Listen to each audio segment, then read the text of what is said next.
નમસ્કાર, સ્વાગત છે આપનું ડીટીવી ન્યૂઝમાં। ચેટીચંદ પર્વની ઉજવણીની સાથે સિંધી સમાજ દ્વારા અવશ્ય મતદાન માટે શપથ લઈને મતદાન માટે અપીલ પણ કરાઈ। આજે ભગવાન ઝૂલેલાલની જન્મજયંતિ નિમિત્તે દાહોદના સિંધી સમાજ દ્વારા પૂજા અર્ચના, ભંડારો અને શોભાયાત્રા જેવા કાર્યક્રમોનું આયોજન કરવામાં આવ્યું હતું। ત્યારે આગામી લોકસભા ચૂંટણીમાં દરેક મતદારો કોઈપણ ડર, લોભ, લાલચ વિના પોતાના અમૂલ્ય મતનો ઉપયોગ કરે। नया साल है सिंधी समाज के लिए और हिंदू धर्म के लिए भी, और नवरात्रि और कल रमजान ईद भी है, तो सारे धर्मों को एक साथ मिला के इस भारत देश के अंदर महापर्व होने जा रहा है। और वो महापर्व है 7 मई। 7 मई के भारत का, जैसे आज हमने सब अपना अलग अलग दिन मना रहे त्योहार का, लेकिन 7 मई को हमारा भारतवर्ष का महापर्व है।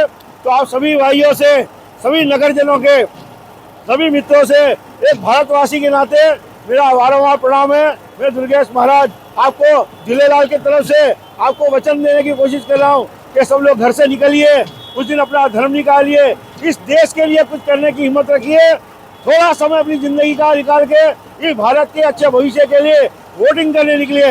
जो नहीं निकल रहा है उसको अपने अल्लाह की, अपने भगवान की, अपनी देवताओं की कसम दे के भी घर से बाहर निकालिए, ताकि अपना जो वोट का अधिकार है वो पूर्ण कर सके और भारत के अंदर अच्छा शासन हो, सुशासन हो, ऐसा राजा बने और हमारा भारत का मन नगरवासियों का सभी का कल्याण हो। तो वोट जरूर करना, यह आपसे मेरी विनंती है। यही हमारे लिए नए साल की आपकी तरफ से गिफ्ट रहेगी।